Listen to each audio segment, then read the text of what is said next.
నారాయణుణ్ణి ఎంత సంతోషపెడుతుందంటేట, ఈ బ్రహ్మాండములన్నీ సృష్టించిన తరువాత బాగా చేశానా అని ఆయనకి ఓ సంతోషం ఉండాలిగా. ఓ పూజ చేశామనుకోండి, ఎవరో మెచ్చుకోవాలని చెయ్యం, అయినా ఎంత భక్తిగా ఎంత తాదాత్మ్యతతో చేశారండి అంటే ఓ తృప్తి. ఆయనకి ఒక తృప్తి ఉండాలి చేసిన సృష్టి మీద. ఇంత సృష్టి చేసి లక్ష్మీదేవి వంక తిరుగుతట. ఆవిడ చాలా బాగుందని తల ఊపుతుందిట. సార్థైన్యై కృతోంజలి, నేను చేసిన పని సార్థక్యం పొందిందని పొంగిపోతాట. విశ్వామరేంద్రపద విభ్రమదాన దక్షం ఆనందహీతురధికం వరవిద్విషోపి ఈశన్ నిషీదతు మయిక్షణమీక్షణార్థ ఇందీవరోదర సహోదరం ఇందిరాయా. ఆ ఇందిర అయినటువంటి లక్ష్మీదేవి క్షీరసాగర సంభవ, చంద్రుడి యొక్క చెల్లెలు, చల్లని తల్లి, శ్రీమన్నారాయణుడికి సంతోషకారకురాలు. అన్ని కార్యములను నిర్వహించేటటువంటి వాడు, నిరంతరము ధర్మాన్ని నిలబెట్టేటటువంటి మహానుభావుడైనటువంటి శ్రీ మహావిష్ణువు ఎవరి వలన సంతోషపడుతుంటాడు అంటే లక్ష్మీదేవి యొక్క చూపుల వలన సంతోషపడుతుంటాడు. అంటే దాంపత్యం యొక్క తాత్పర్యాన్ని ఆవిష్కరించారు. లక్ష్మీనారాయణులలా బ్రతకండి అంటారు. నారాయణుడిగా వరుణ్ణి చూసి లక్ష్మిగా తన కుమార్తెని కన్యాదానం చేస్తున్నారు. పురుషుడు ఎంత అలిసిపోనివ్వండి, ఆ పురుషుడికి సంతోషాన్ని ఎవరు ఇచ్చి కార్యమునందు నిలబెట్టగలరు అంటే భార్యయే.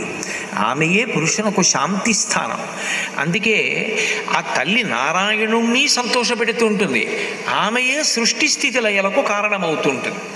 అలా అవగలిగినటువంటి తల్లి మంగళదేవతాయా, మంగళదేవతయ్యి నిలబడాలి లక్ష్మి.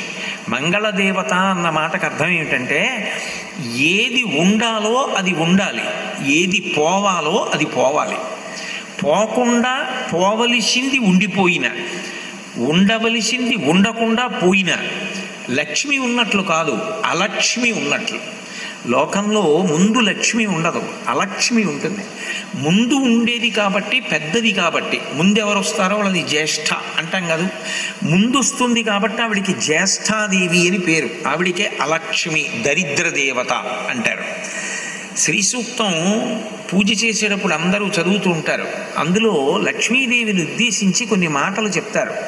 క్షుత్పిపాసామలాం జ్యేష్ఠాం అలక్ష్మీం నాశయామ్యహం అభూతిమ సమృద్ధించ సర్వాన్ నిర్నుదమీ గృహాత్ అని అడుగుతారు. లక్ష్మీదేవి పట్ల నిజమైన ప్రార్థన అది.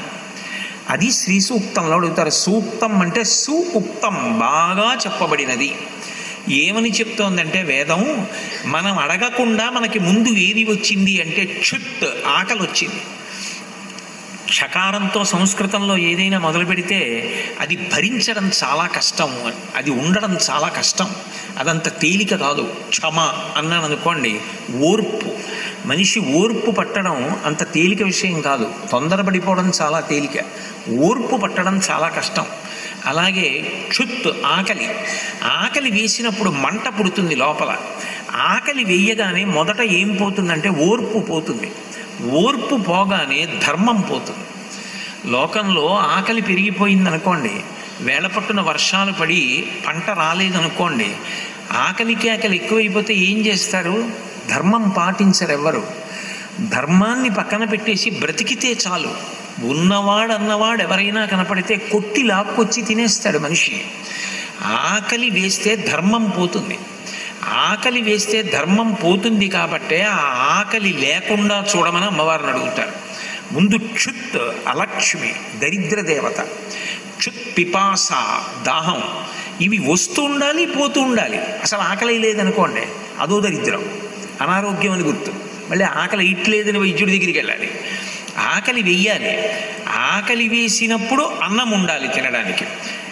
రెండూ దరిద్రాలే. ఆకలి వేసినప్పుడు తినడానికి అన్నం లేకపోయినా దరిద్రమే. ఆకలి వేసినప్పుడు అన్నం తినడానికి సమయం లేకపోయినా దరిద్రమే.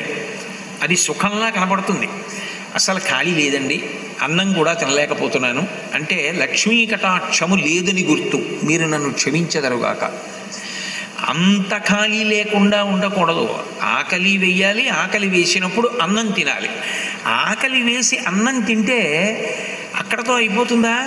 మళ్ళీ వెయ్యవలసిన సమయంలో ఆకలి వెయ్యాలి, మళ్ళీ అన్నం తినాలి, దాహం వెయ్యాలి, దాహం వేసి నీరు తాగాలి, నీరు సిద్ధంగా ఉండాలి. నీరు లేదనుకోండి మళ్ళీ ధర్మం పోతుంది. నీళ్లు దొరకకపోతే ఏమవుతుంది? స్నానం ఎలా చేస్తారు? స్నానం లేకుండా శౌచం ఏది? అసలు ముందు పూజ మొదలెట్టాలంటే కేశవాయ స్వాహ అని నీళ్లు పుచ్చుకోవాలా? ఎలా మొదలెడతారు? అర్ఘ్యం ఎలా ఇస్తారు? తర్పణ ఎలా ఇస్తారు? మొదట ధర్మం పోతుంది. అందుకే ఆకలి దాహము ఈ రెండు ధర్మాన్ని పోగొట్టేస్తాయి. అందుకే ఆవిడ అలక్ష్మి, జ్యేష్ఠాదేవి. అమ్మా లక్ష్మీదేవి